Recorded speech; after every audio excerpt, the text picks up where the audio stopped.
Okay. Yes! Yes! Bingo! Una na, bingo pa. O, yan ito. Si Senator Bingo Honasan. Ang pumili at nagrekomenda sa akin yung amin kong selection committee. At ako ay pinili sa pamamagitan ng pagdadaan sa proseso ng isang partido na may maliwanag na plataporma at programa. Ang sabi nga sa akin ng anak ko, Papa, pinanganak ako, wala ka. Binidagad ako, wala ka.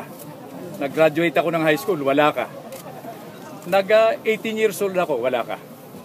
Ngayon na napakarami mong atraso at malapit na kitang patawarin, malapit na tayo maging friend, sasabihin mo magpapaalam na naman ikaw para umalis sa piling namin.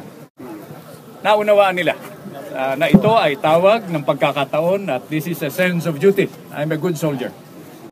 Yung plataforma namin ay laban sa kahirapan, seguridad, trabaho para sa lahat.